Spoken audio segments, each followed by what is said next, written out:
Graça e paz, queridas irmãs, queridos irmãos.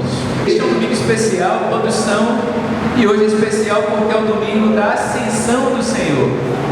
Domingo da Ascensão do Senhor.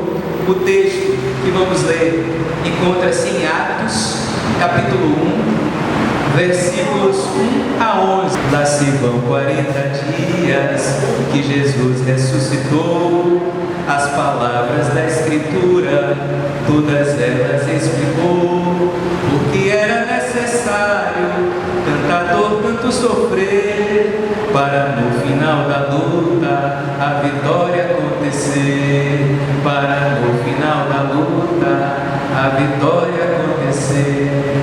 A música Ascensão, nosso irmão pastor Daniel do Amaral, da cantata Forró da Paixão. Então vamos lá, Atos capítulo 1, versículos 1 a 11, que diz assim: No meu primeiro livro, ó Teófilo, já tratei de tudo o que Jesus começou a fazer e ensinar, desde o princípio até o dia em que foi levado para o céu. Antes disso, ele deu instruções aos apóstolos que escolheram, ouvido pelo Espírito Santo. Foi aos apóstolos que Jesus, com numerosas provas, se mostrou vivo depois da sua paixão.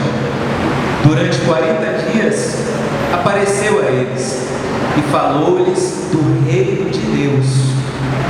Estando com os apóstolos numa refeição, Jesus deu-lhes esta ordem: Não se afastem de Jerusalém, esperem que se realizem a promessa do Pai, da qual vocês ouviram falar. João batizou com água, vocês, porém, dentro de poucos dias, serão batizados com o Espírito Santo. Então, os que estavam reunidos perguntaram a Jesus: Senhor, é agora que vais restaurar o reino para Israel?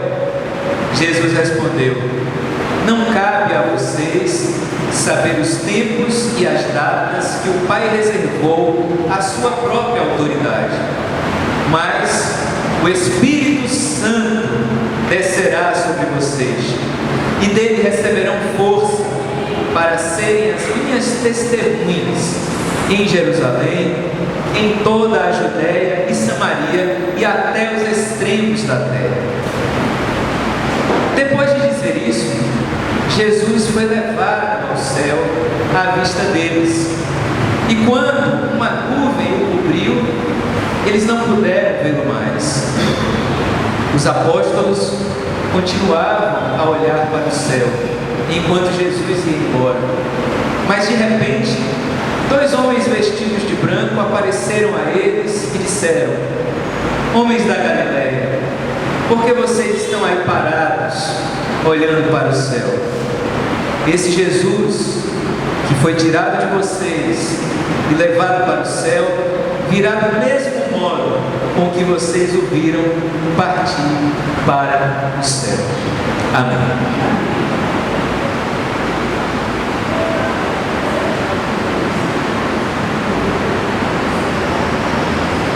Irmãos e irmãs, hoje, nesse domingo da Ascensão do Senhor, meditamos sobre esse tempo especial de que fala o texto. 40 dias que Jesus ressurreto conviveu com seus discípulos antes de retornar ao Pai. 40 dias, um tempo de preparação, um tempo de convivência, um tempo de aprendizado para os discípulos e discípulas que andavam com Jesus, que acompanharam essa presença dele ressurreto antes de voltar ao Pai. 40, que nós sabemos que é um número simbólico na Bíblia e que significa um tempo de preparação. Assim foram 40 anos no deserto, que o povo caminhou e se preparou, aprendendo sobre a lei para chegar à terra prometida. 40 anos. Assim também Jesus, 40 dias, passou no deserto, sendo tentado, e ali, fortalecido pelo Espírito Santo, se preparou para o início do seu ministério. Então 40 é um número simbólico, que quer dizer esse tempo de preparação. E aqui, antes da ascensão, Jesus viveu esse tempo de preparação com seus discípulos e discípulas, e ensinou e rememorou algumas coisas essenciais para a caminhada dos seus discípulos, que a partir dali seguiriam sem a presença plena de Jesus enquanto história, enquanto presença histórica. Aqui na ascensão, Jesus encerra o seu ministério terreno e prepara os seus discípulos para seguir sem ele aqui na terra, mas ao mesmo tempo com a sua companhia a partir da presença do Espírito Santo, porque Jesus aqui também faz uma promessa que derramará o Espírito Santo. O Espírito Santo descerá sobre vocês e receberão força para serem minhas testemunhas, ali onde estavam, Judéia, Samaria, até os extremos da terra. E é importante lembrar que o próximo domingo nós vamos celebrar o cumprimento desta promessa. Na ascensão, Jesus promete o envio do Espírito Santo. E em Pentecostes, próximo domingo, nós vamos celebrar o derramamento desse Espírito Santo, formando a igreja cristã, comissionada a dar continuidade àquilo que Jesus iniciou. Mas antes disso, nesse momento da ascensão, temos alguns aspectos importantes para relembrar, refletir e alimentar a nossa espiritualidade. Nesse tempo de preparação de 40 dias, diz lá no versículo 3 que Jesus, com numerosas provas, se mostrou vivo depois da sua paixão, depois da crucificação. Ele se mostrou ressurreto ao longo desses 40 dias aos seus discípulos e discípulas. E diz o texto: e falou-lhes do reino de Deus. Jesus, ao longo desses 40 dias, ensinou sobre o reino de Deus. E é interessante, irmãos e irmãs, às vezes são detalhes que a gente passa rapidamente, mas lá embaixo, no versículo 8, no versículo 6, vejam o que é que os discípulos perguntam a Jesus. No versículo 6 diz assim: então os que estavam reunidos perguntaram a Jesus: Senhor, é agora que vais restaurar o reino para Israel? Vejam que Jesus ensinou sobre o reino de Deus, mas os discípulos ainda perguntavam sobre o reino para Israel. Isso quer dizer algo importante, irmãos e irmãs, que ali naqueles 40 dias e nesse momento da ascensão, Jesus ainda estava ensinando para os seus discípulos que a sua proposta já não era mais o reino para Israel apenas, mas era o reino de Deus. O reino para Israel tem aí nas entrelinhas a compreensão de um Deus que escolhe uma nação para ser superior às outras, e um Deus a ser cultivado dentro de algumas fronteiras, ou que dentro dessas fronteiras esse povo teria privilégios diante de Deus. Daí a dificuldade dos judeus, que ainda vamos encontrar em Atos dos Apóstolos e com os outros povos. Nós lembramos os encontros de Deus, Jesus com a samaritana, quando eles passaram pelo povoado samaritano e os discípulos foram rejeitados, e os discípulos disseram: Jesus, vamos enviar um raio para cima desse povo que não nos acolhe, os samaritanos. E Jesus os repreende. Então havia ali entre os discípulos, assim como em Israel, essa mentalidade de Israel como uma nação escolhida, que tinha prerrogativas, privilégios, preferências de Deus em detrimento dos outros povos. E por isso ainda ali eles cultivavam alguns preconceitos, algumas discriminações, algumas barreiras com os samaritanos e com os outros povos. E aqui quando Jesus fala e ensina ao longo desses 40 dias sobre o reino de Deus, ele está querendo ensinar que o seu reino ultrapassa fronteiras, que o seu reino não pertence a um povo exclusivo, que o seu reino não é propriedade de nenhuma comunidade ou nenhum povo, mas que é um projeto muito mais amplo, que ultrapassa fronteiras, que se espraia, que abraça todos os povos, que a ninguém exclui e que a todos se coloca não como um império para controlar e explorar, mas como o reino de Deus que é partilha e serviço, compaixão e solidariedade, amor. Jesus, quando fala do reino de Deus, e os discípulos, quando perguntam sobre o reino de Israel, aí tem um contraponto. O contraponto do reino de Deus, aberto a todos todos os povos, a todas as pessoas, sem discriminação de raça, de gênero, de classe, de cultura, de religião. Essa visão aberta, compassiva e amorosa de Jesus, e ainda aquela visão fechada, nacionalista, exclusivista, discriminadora, que os seus discípulos ainda tinham. Então, na ascensão é tempo de lembrar que o reino de Deus se oferece a todos os povos, e nós somos chamados a viver e anunciar esse reino de Deus, que ultrapassando fronteiras, derruba muros de ódio, de hostilidade, de afastamento. E é importante lembrarmos isso ao longo da semana de oração pela unidade cristã, porque a semana acontece antes de Pentecostes e permeando a ascensão, para nos lembrar que nós somos chamados a superar os muros de separação dentro do cristianismo. Não só respeitar as outras igrejas à distância, um respeito feito de distanciamento, de desconfiança, no sentido de rejeição, ou de discriminação, ou de senso de superioridade, ou de senso de que para sermos puros precisamos nos afastar dos irmãos e irmãs de outras igrejas, ou de outras pessoas que não confessam a fé cristã.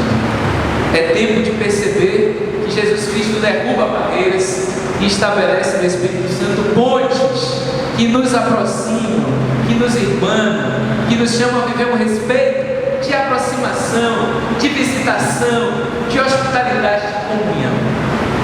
Para além do reino de Israel, e para além de uma denominação ou outra, ou de uma religião ou outra, o reino de Deus extrapola e faz com que o amor de Deus faça nova todas as coisas e nos irmane enquanto irmãos e irmãs, porque reconhecer Deus como Pai é reconhecer cada pessoa criada à imagem e semelhança de Deus, Pai, como irmão e irmã. Reconhecer Deus como Pai é reconhecer a outra pessoa como uma irmã, filhos e filhas desse mesmo Deus, irmanados em Jesus Cristo. Outro ponto importante, irmãos e irmãs, é ainda o que está colocado aí na pergunta dos discípulos. Olha o que eles perguntam, além dessa questão do reino para Israel, o reino de Deus. O que eles perguntam, lá no versículo 6: Senhor, é agora que vai restaurar o reino para Israel?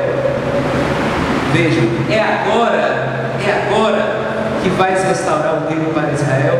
E Jesus respondeu: não cabe a vocês saber os tempos e as datas que o Pai reservou à sua própria autoridade, mas o Espírito Santo descerá sobre vocês e dele receberão força para serem minhas testemunhas. Os discípulos perguntam com uma atitude, com um olhar de imediatismo: é agora que vai resolver a parada? Com a sua presença aqui entre nós, ou com a sua ascensão, é agora que nós vamos ter o problema resolvido? A história agora se resolve e o reino vai ser estabelecido imediatamente? A visão imediatista dos discípulos. E o que é que Jesus responde? Não cabe a vocês saber a hora. Não cabe a vocês ter um olhar imediatista. Não cabe a vocês saber esse segredo que só o Pai sabe. Mas o que cabe a vocês, ao invés do imediatismo e de querer um resultado, um desfecho final, ao invés desse imediatismo, vocês devem se preocupar com o testemunho. Mais importante que a chegada é o caminho, é o caminhar, é o processo. Então o que cabe a vocês é darem testemunho aqui na Judéia, em Jerusalém, na Judéia, Samaria, até os extremos da terra. O que cabe a vocês é a missão. Entre a vinda de Jesus e a sua volta, o que nos cabe é a missão, sabendo que não estaremos órfãos, como vimos no texto do domingo passado, mas que contaremos com a presença de Jesus de um outro modo.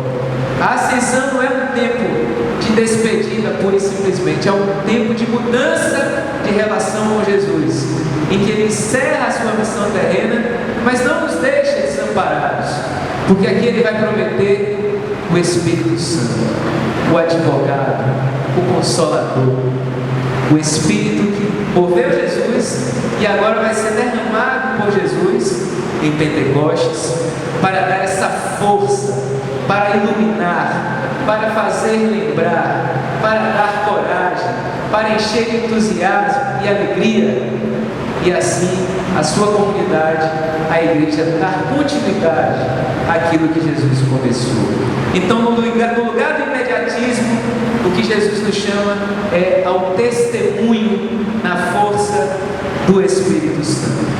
Na música de Daniel ele diz assim: os discípulos perguntaram pelo reino de Israel, camarada, deixe disso. Jesus Cristo respondeu: pois ninguém conhece o tempo, nem os anjos e nem eu, só o Pai sabe o momento, isso é lá segredo seu. Em Betânia todos juntos, ele então abençoou, foi subindo lentamente e uma nuvem o ocultou. E esse mesmo Jesus Cristo que essa gente viu subir, dessa forma, desse jeito, novamente há de vir. E esse é o terceiro ponto, irmãos e irmãs. Mais adiante no texto, depois de responder aos seus discípulas que ali estavam, para que mudassem a sua perspectiva, mudassem o olhar, mudassem a lente, e ao invés de pensar de forma fechada, nacionalista, exclusivista, percebessem que a proposta de Jesus não era um reino para Israel apenas, mas um reino de Deus que ultrapassa fronteiras. Mudar também a perspectiva para sair do imediatismo e perceber que o convite era ao testemunho, à missão. Depois disso, Jesus vai se despedir, digamos assim. Ele segue elevado ao céu. Uma nuvem o cobriu e não puderam ver mais Jesus. Como diz também Gilberto Gil, que o Cristo foi como que foi visto subindo aos céus, num véu de nuvem brilhante subindo ao céu. E os apóstolos continuavam a olhar para o céu enquanto Jesus ia embora. Mas de repente 2 homens vestidos de branco apareceram a eles e disseram: homens da Galileia, por que vocês estão aí parados, olhando para o céu? Esse Jesus que foi tirado de vocês e levado para o céu, virá do mesmo modo com que vocês o viram partir para o céu. Uma mensagem também importante. Assim como Jesus voltou para o Pai, para a direita do Pai, para o céu, fica aqui a promessa de que um dia Ele voltará. Jesus foi para o Pai e um dia voltará.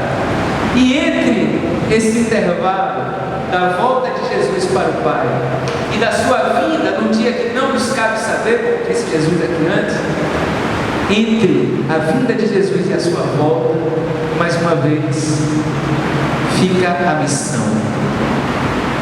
Os discípulos estavam parados olhando para o céu, mas os anjos aqui dizem para eles: por que vocês estão aí parados olhando para o céu? É preciso olhar para a terra, é preciso olhar para o próximo, é preciso olhar para nós mesmos, é preciso olhar para o chão da vida. Tem uma pintura do Albrecht Dürer que ele retrata esse momento. Ele pinta na sua pintura, ele coloca ali os discípulos olhando para o céu e Jesus subindo. E esse é um pintor que ele trabalha muito com os detalhes. Então, a imagem, a grande parte da imagem, são os discípulos embaixo e a imagem dos pés de Jesus já subindo, coberto de nuvens. Só que essa pintura tem um detalhe, e é aí que está a grande chave, o grande enigma. Porque quando você olha para baixo dos pés de Jesus, no chão tem 2 pegadas. 2 pegadas de Jesus ficaram no chão. E é esse o detalhe, a provocação que esse pintor quer fazer. Que converge com a fala aqui dos anjos quando diz para os discípulos: homens, por que vocês estão aí parados olhando para o céu? Esse Jesus que foi vai voltar. Mas esse Jesus também, como mostra a pintura, deixou 2 pegadas no chão. E nós não podemos perder de vista as pegadas de Jesus que ele deixou no chão. Nós não podemos perder de vista as pegadas que Jesus deixou no chão da história, no chão da nossa vida, na terra, para que nós olhemos e sigamos. Essa é a mensagem que esse pintor deixou para esse quadro. Nós precisamos continuar olhando e seguindo as pegadas que Jesus deixou aqui na terra, para segui-las onde quer que nós estejamos, seja aqui na Cidade Baixa, aqui em Salvador, no lugar onde moramos, nos lugares por onde passamos, para onde quer que nós passemos, para onde vamos. É aí que nós precisamos estar em movimento, atentos às pegadas que Jesus deixou no chão e seguir essas pegadas. Seguir essas pegadas de serviço, seguir essas pegadas de compaixão, de acolhimento, de partilha, de cura, de anúncio do Rei e sua justiça. As pegadas que ficaram no chão. Não podemos ficar parados olhando para o céu, como advertiu aqui, reconhecendo que Jesus voltará, mas até lá o Espírito Santo vai sobre nós, para que possamos, atentos a essas pegadas que ficaram no chão, seguir essas pegadas, onde quer que nós estejamos. Aí é o lugar que Deus nos colocou para realizar a missão que Ele deixou, de viver e anunciar o Evangelho do Reino de Deus, o Reino da vida, o Reino da ressurreição. Então, irmãos e irmãs, que assim o nosso bondoso Deus nos ajude a acolher a mensagem da ascensão e a viver essa mensagem, seguindo as pegadas que Jesus deixou no chão das nossas vidas, no chão da nossa igreja, no chão do lugar onde nós estivermos. Os discípulos perguntaram pelo Rei de Israel: camarada, deixe disso. Jesus Cristo respondeu: pois ninguém conhece o tempo, nem os anjos e nem eu.